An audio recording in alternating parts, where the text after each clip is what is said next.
It's time to accelerate. Hi, I'm your host, Andy Paul. Join me as I host conversations with the leading experts in sales, marketing, sales automation, sales process, leadership, management, training, coaching, any resource that I believe to help you accelerate the growth of your sales, your business, and most importantly, you. Hello, and welcome to Accelerate. Yeah, I am excited to talk with my guest today. Joining me is Patrick Schwerdtfeger. Patrick is a motivational speaker and a leading authority on global business trends, including big data, demographic forecasting, and the social media revolution. He's lectured at companies and numerous academic institutions and is the author of several books, including the award-winning book, Marketing Shortcuts for the Self-Employed. Patrick, welcome to Accelerate. Hey, thanks so much, Andy. I'm happy to be with you today.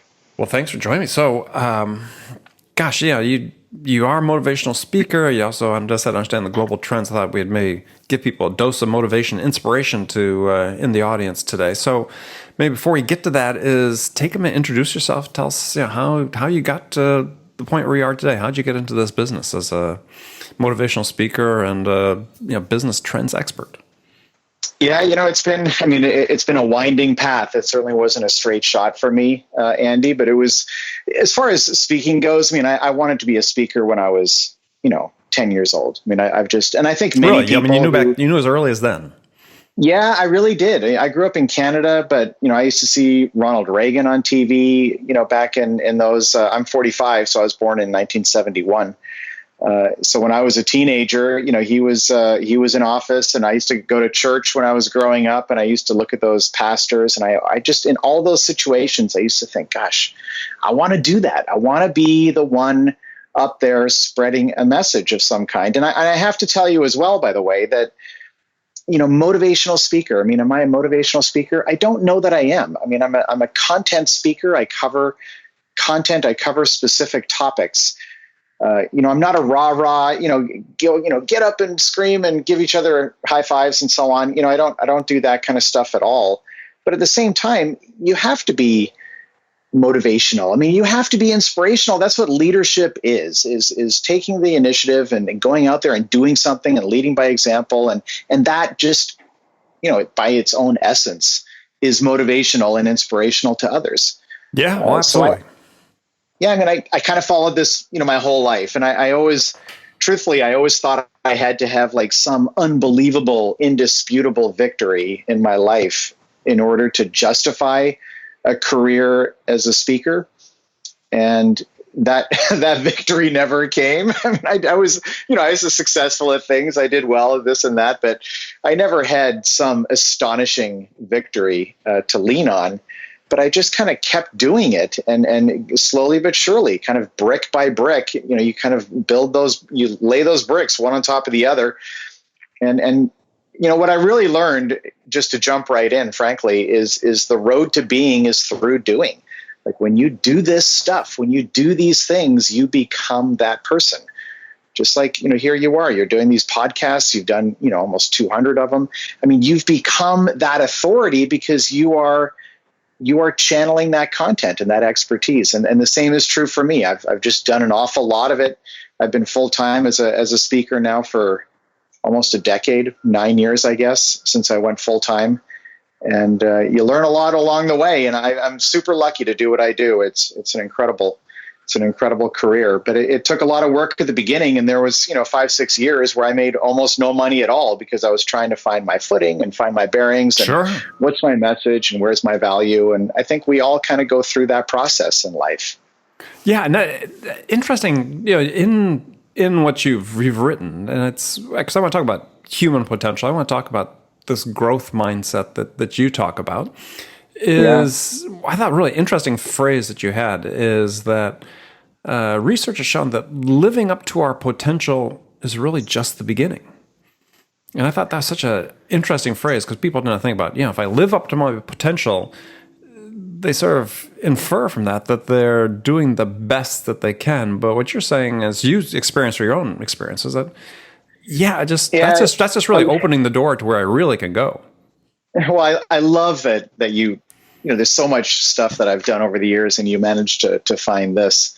which I love, and I appreciate that you did that research. But yeah, I mean, what is your potential? I mean, that's my whole argument, is that your potential is a moving target. People, they believe that your potential is a static thing that you either achieve or you don't achieve. But the truth is that every time you do anything, the very act of doing that thing expands your potential. Like whatever it is, it doesn't even matter really what it is. Anytime, I'll put it this way, anytime you do something that's outside of your comfort zone and you push yourself into doing something that you haven't done before, or you're not yet comfortable doing, you don't necessarily have a lot of confidence doing that yet. Every time you do something like that, it expands your potential, which means you're chasing something that's expanding in front of you. And that's why you see, I remember when I was in high school and university up in Canada, and, in those early years of life, I don't know if this was true for you, but for me, I always kind of figured that everyone was pretty similar, and, everyone's life reality seemed to be, similar in many respects. But then you get out of university and you start a career and you start going out into the world, and some people just kind of do the same thing that they're comfortable doing over and over again, and they, kind of stay there because that's where they're comfortable and that's where their confidence is and so on. But other people are like, no, I want to do more. I want to try this. I want to try that. And that's what a growth mindset is all about, by the way, is the belief that you can learn something, is that you can, if you don't know something today, that doesn't mean that you won't know it tomorrow. You can learn it. You can become more proficient at it. And actually, it's interesting. On this same topic, there was at the UBC, University of British Columbia. I grew up in Vancouver, Canada. Mm-hmm. There was a huge pool up there, a swimming pool, and it had 3 diving boards, and one was very low, and the second was kind of the standard height, and then the third one was really tall. Yeah, the 10-meter platform. Yeah, there you go. And to go right to that tall platform is really hard. I mean, for me, I just chickened out. I literally went down the ladder once because I was just too afraid. But if you I think I would be too. That's a long ways up there. Yeah. But this is life, right? I mean, it's easier if you do the short one first and do it 5 times and do the next one and do that one 5 times. And it's incredible how quickly your mind adjusts. People, I talk about rapid skill acquisition. Like, how do you learn something quickly? And one of the best ways to learn something quickly, anything, is immersion, intentional immersion. You immerse yourself into it. You do it 10 times in a row. You go out and do something you're not comfortable doing 10 times in a row. And it's amazing. Just after 10 attempts, you're more comfortable at the 10th attempt than you were at the first. Well, I think part of the key of what you're talking about too is with this is, having gone off that lower diving board 10 times is not to be satisfied with that accomplishment. I mean, maybe there's some people that are, and that's perfectly fine. But if you're aspiring to more, is inevitably you got to turn your vision a little bit higher. Yeah, well, I mean, you hit on something that's interesting and maybe even a little bit sobering, because does everybody aspire for more? And the answer is really no. I mean, it's neither good nor bad, but it's definitely true. I mean, they've done a lot of research in this area. This is why I believe that, the term motivational speaker is something that I have some cognitive dissonance around that term, just because I don't believe that you can take someone who's inherently not motivated, or maybe better said, does not aspire for more, mm-hmm. and somehow turn them into someone who does aspire for more. And there's actually a third category in the middle, which is someone who doesn't aspire for more because they don't believe that they're capable of it. And that's like the undecided vote in the political arena, right? Those are the folks you can actually influence in the positive direction. Oh, I wish we had that ballot choice in the presidential election. Undecided. Unfortunately, I guess we cannot vote, but it'd be nice to have that on the ballot. Yeah, it's crazy. This election season, we're just appealing to the negative, the fears of everything on both sides, not the positives, which I think is really sad. But in any case, I mean, who aspires for more? I mean, I think inevitably for people like myself, and I suspect, for you too, Andy, is that the real goal is to identify the people who have that belief, or at least that they think they can, they think it's possible. and then dig into those people and show them, yeah, absolutely. You got to start, do something, take a step forward. The brick wall is a metaphor that I've used, in a lot of my work. If you walk down, the sidewalk and there's 3 bricks on the side of the road, it's garbage. It doesn't mean anything. There's nothing there, right?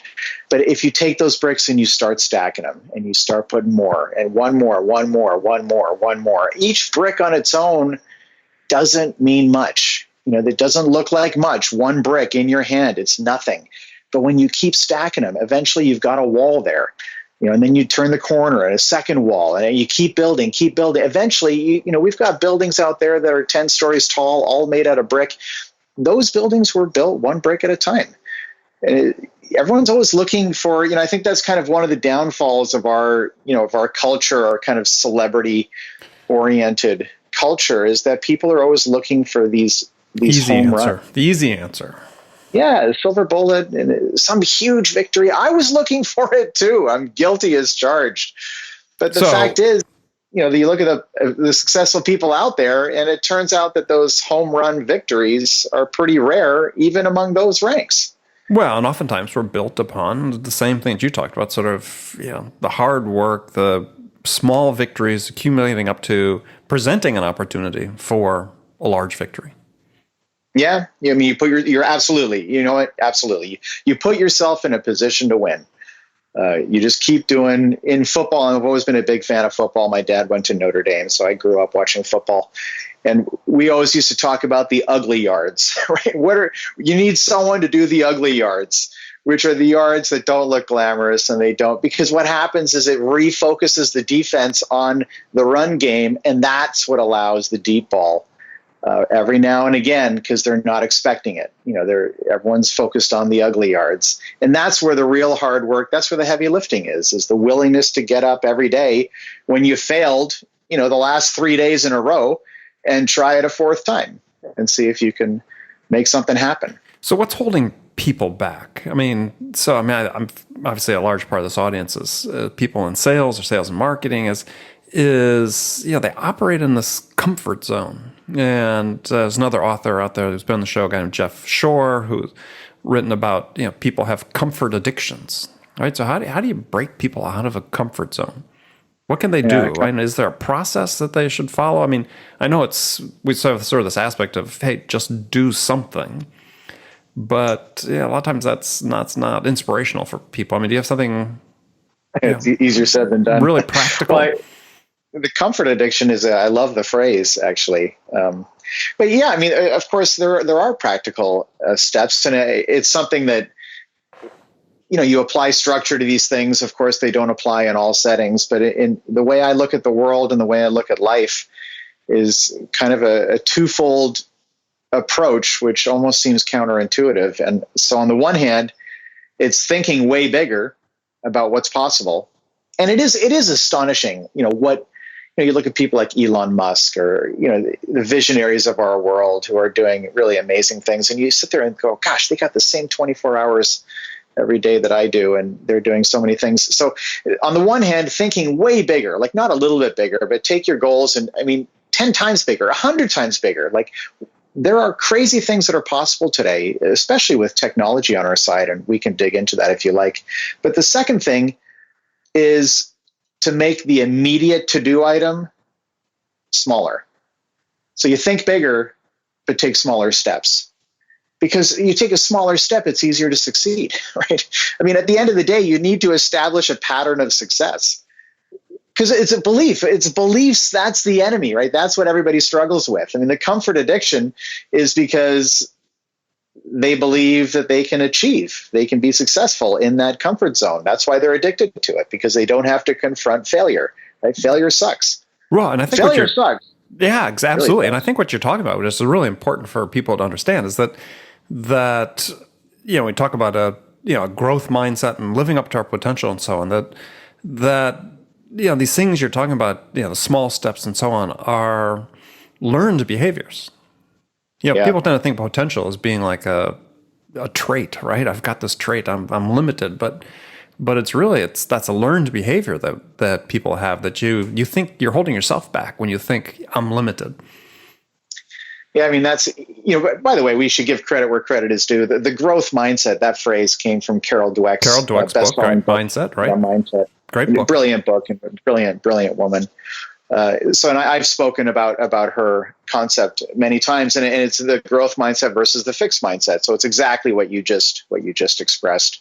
So people have this idea that, you have to be gifted or talented, for example, to do these amazing things. And if you don't have that gift, well, you may as well just give up because there's no hope. And that's, there's no question that some people are gifted and talented, and we all are in different ways. But that doesn't mean that someone who doesn't have, we can't all be Michael Phelps, right? I'm not aspiring to be Michael Phelps. But just because I don't have that gift doesn't mean that I can't become an extraordinary swimmer. Yeah, I mean, so right, it sort of plays into Jeffrey Colvin's, thesis in his book "Talent is Overrated" with 10,000 hours of practice, right? That if we devote enough time to it, any of us can master something. Well, that's another. Gosh, we could talk for hours, I think, you and I. But so the notion, the 10,000 hour rule, which of course has been debated a little bit. Yes, a lot, as a matter of fact, yeah. Yeah, and there's opinions on both sides, and I'm certainly not going to pick a side, but the argument that that's presented is that if you spend 10,000 hours on something, you're going to become world class at it. And let's just pretend that is true. Maybe it isn't in all cases, but let's assume that it is. Well, let's even assume that you can achieve some mastery, let's say. Yeah, well, that's precisely. Like, do we all need to be, like, for example, if your goal is to be successful, or let's, put a monetary value on it, like you want to become wealthy or success, a millionaire, whatever label you choose to put. Do you have to be world class to achieve that? No. And that's the whole idea in rapid skill acquisition. Like, what's the minimum number of hours that you need to invest to become proficient at something, right? Just to get to proficiency, right? It turns out that there's all kinds of theories on how to practice and how to kind of, straddle the failure line, which is a heightened sense of awareness in your brain. So you learn quicker in that environment, and immersion, what I referred to earlier. Mm-hmm. So you do the practice all in a row. In as little as 20 hours, you can become very proficient at something. In my TEDx talk, I talked about, if you want to become a snowboarder or you want to get better at snowboarding, the difference between, this is fascinating, the difference between going and being on the mountain 5 days in a row versus being on the mountain one day every week for 5 weeks. In both cases, you're on the mountain for 5 days. But in the first case, you're immersed in it day after day. And so your subconscious mind becomes familiar with that environment, and all kinds of observations that we're not even consciously aware of. They all take place all at the same time, and the learning curve just goes up much, much quicker. So it's like moving to France to learn French rather than going to classes every week for months or years. You just learn quicker if you immerse yourself into it and do it 10 times in a row, or 100 times in a row, or 1,000 times in a row. And you can get to that level of proficiency very quickly. You don't need 10,000 hours to get to proficiency. You need 10,000 hours to achieve mastery and be world class. Do we need to be world class at something to live a happy, successful life? I would argue for most people, no. No, we don't. I mean, it's like, what are your goals really? I mean, I know what my goals are. I mean, I want to have a good life. I want love, respect, and choices. That's what I always come back to. I think that's a great way to phrase it. I mean, to me, maybe the one thing I would add, and maybe this is just because I'm come from a sales background and extremely competitive, but I always want to be challenged by something. It's as I get older, one of my fears is that someday I'll wake up and not want to be challenged. Yeah, it's interesting. I mean, you get into Daniel Pink's book, Drive. Yeah, what motivates people. Yeah, autonomy, mastery, and purpose. Yeah, we want to be stretching ourselves, but you get back to the comfort addiction. Some people don't have that, like what you just described, which I have too, by the way. But some people don't have that, like to want to be challenged. I remember there was a girl years ago. I dated this girl, and she said the one with the long last name. We talked about that before he came on the air. It was a joke. As Patrick, who has a very long last name with 13 letters, I was dating someone whose name was 14 letters long. But anyway, go ahead. Yeah, I digress. and I said to her, if we get married, we are not hyphenating these two names. No way. But it wasn't her, but it was somebody else. And she's great. I mean, I have nothing bad to say about these people, but it was a mindset that it was foreign to me. She said, she was a pharmacist, and she said, I'm so happy that everything I need to know in life, I've already learned. Really? And I was like, oh my God. I mean, that would bring me to like suicidal thoughts. Well, clearly she hadn't been a parent yet. Yeah, well, that's true as well. But just the notion to aspire to a place where you've learned everything, like I aspire to the exact opposite. Yeah, well, me too. I mean, I talk about in sales, in particular in sales, people listening to this have heard this from me before, is that when in sales you think you know everything is the first step on the road to failure, because everything's going to start passing you by at that point.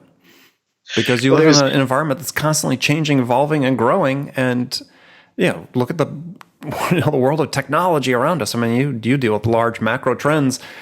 You can't stand still. No, I mean, standing still is death. Right. But it is, this. I just read an article on this just I think last week, and it was the underlying thesis was that perceived knowledge and actual knowledge are inversely correlated. So the more you think you know something, the reality is that you actually know very little. And for the other people who think they know very little about something, the reality is they actually know quite a lot. So in other words, when you learn more about sales, when you learn more about technology, when you learn more about anything, you start to realize how much there is left to learn. Like, because you become aware of the field and the expansiveness of the field and all the different dimensions. And so it's actually when you feel stupid that you're starting to get smart. Like, I love that. So if you've ever been selling to a customer and you just feel baffled by what they're telling you, that's the moment things are going to start getting better, right? If you apply yourself, if you keep asking the right questions and reading about what they're doing and learning about your product and service, yeah, you're just at the beginning of the upward curve. I was watching a video yesterday. It was talking about negotiation skills. And it really, I mean, the gentleman who was being interviewed was a genius. And he was talking about all these different, it's all of this stuff comes from neuroscience and it's really interesting stuff. And he was just saying all these things. And of course, it makes sense to hear, this difference between familiarity and knowledge. Like, I'm familiar with those topics. I've heard them before. They don't surprise me when I hear them. But there's no way that I have kind of ready knowledge when I'm in the heat of the moment in front of the client, or prospect or whatever the case may be, to actually draw on that, on that familiarity. Like, I couldn't use those strategies in real life because I just don't have that, to the point where you become unconscious about it. Like, it's just natural. Mm-hmm. And there's all these different strategies and things, like he was talking about at the end of the sentence, having it go up at the end or having it go down, and how the difference of how people perceive the information in those two settings. Well, I totally get it. It makes perfect sense. But would I have the consciousness and the knowledge in that, in the heat of the moment to draw on that, on that knowledge in a practical way? No, because I would need to do that. And I actually don't do sales calls. I mean, I do, certainly there's an element of selling to what I do, but it's very different, for me to secure the engagements that I get. It comes through marketing, actually, for the most part. So I don't have the practice. But for people who are doing sales every day, after a while, they start to become more and more conscious of these things. And I'm willing to bet that those people at that stage realize how much more they could be conscious of, like how many things they have not yet learned. Right. And when you have that realization, is then you start getting a realization of how much more you can achieve. Yeah, and exactly. I think that's the real key for people listening to the show, is that once you understand how much you have left to learn, it then starts painting a picture of how far you can go. Yeah, I mean, and that's when you see the extraordinary potential. Like, I just, one of my best friends, I actually had coffee with him this morning, and he's a great guy. He's got a heart of gold, but he's just constantly a pessimist. It's like, I sent him a video yesterday, not the one I just mentioned to you, but a different one. and he just immediately dismisses it as something that's unnecessary for him. And he probably already knows that anyway. And I just immediately, as soon as he said he's a great guy, but I was like, come on, dude. I mean, you dismiss it so quickly as if though you know all this stuff. Like, why can't you be open? Because as soon as you're open to that, to learning something new, you realize that it's not just one thing. There's actually 10, and you've just learned the first one. There's 9 more behind it. And every time you do one more, each one of those turns into 10 of their own. So you end up with 100 by the time you get to the first 10. Like there's, it's like reading books. And I truly believe that leaders are readers. And I go through tons of books all the time. And every time I read one book, I end up writing down the names of 3 others that are mentioned in the book, one way or another, that I end up wanting to read. So the list just keeps getting longer and longer. And I'm not suggesting that all those books are good, because I've been disappointed many times with books. But my mindset is always to think, what good can I pull out of it? Not what's wrong with it. Like, for example, there's a book out there called The Power of Habits. Right. Charles Duhigg, right?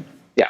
And it's a very powerful concept, and the simplicity of it is deceptive, because it really is powerful. But there's some people who have said the book wasn't particularly well written, and I was having a conversation with somebody who was criticizing the way in which it was written, and I was like, did you miss how is it possible that we both read the same book, and what you saw was like an imperfect writing style, and what I saw was an unbelievably powerful concept, which is remarkably simple to implement. And it's actually what you and I just talked about earlier on this call. Yeah. Yeah, no, it's great book. Yeah, it's funny. And I'd sort of sum up that whole part of the discussion by saying I love this phrase from Aldous Huxley about, everybody should know something about everything and everything about something. And, wow. It's a great phrase, right? So we always want to aspire to learn as much as we can about as many things as we can, but we all have a field of endeavor that we need to master. We need to make sure we know everything about that we can. Yeah, and knowing full well that you can never, it's not an achievable goal. Right. Well, there's always more. It's like perfecting golf, right? You're never going to perfect a golf or any other game necessarily, but yeah, golf. I mean, that's I'm not even trying anymore. So one last point in this part of the conversation I want to talk about is you talked about goal setting, and you touched on this a little bit earlier, but I thought there's an interesting perspective you put on it, which is that people get stuck in the rut of setting realistic goals, which is sort of interesting to think about it. As you're saying, that people really need to set these audacious goals because there's fewer people trying to achieve those audacious results. Thus, there's less competition for you. Yeah, well, this goes back to, we were speaking earlier about the idea of, on the one hand, thinking much bigger, and on the other hand, taking smaller steps to increase the probability that you succeed along the way. And I do believe in both of those, but what you're referring to really falls into the first of the two. And it's something that I didn't come at this from an academic background or anything. I really stumbled on it myself because, like I said earlier, I was always waiting for that big, undeniable victory that I could lean on to be a speaker, and it never came. But I did a number of things along the way, and one of the ones, there's kind of a whole story here. One of the ones in particular was that I ended up submitting a proposal to speak at a conference in Sweden. Mm-hmm. And it was right at the beginning of my career. I mean, as a speaker, I was complete newbie. I hadn't done anything like that before. And, it kind of went back and forth a little bit, but they did end up selecting me to speak there, which was, I was literally scared to death. It was an intimidating prospect for me. But when I went there, they told me that one of the reasons they hired me was because I'm an American from Silicon Valley, which I just thought was so absurd. There's 7 million people who live here in the Bay Area who all basically fall into that category. There's nothing special about being here in the Bay Area when you're here in the Bay Area. But it turns out that when you're in a different part of the world, that's an asset. And they also told me that I was the only American who had submitted a proposal to speak at their conference. And I was just shell shocked when I heard that. I couldn't believe it. Literally it's not that I had less competition. I literally had zero competition. There was nobody else. And so I was sold, and I started sending marketing material all over the world. Literally every city you can't, I put together a huge list of meeting planners in just every city you can imagine. And I started sending stuff out. And it ended up being my advantage in those early years. The hardest place to get paid to speak is in your own backyard. So, but you go to Dubai or less Moscow, less competition. People, they kind of want someone. Like, it does increase the credibility of the event when you have someone from the other side of the world. Just like we're, sometimes impressed if you have an opportunity to hear someone speak who's from, Germany or from, Australia or something. And there's an exotic element to it just by nature because they're from somewhere else. And that was my advantage. That was my competitive advantage. And so I started thinking more and more about this idea of thinking bigger and embracing these big goals. You look at, again, Elon Musk and what he's doing with SpaceX and Tesla and the Powerwall and all these things that they're introducing. Even Steve Jobs, who of course, had a whole line of these in his career. He was the first every time of doing, what he was doing and the way in which he was doing it. He never had any competition at the time he launched something.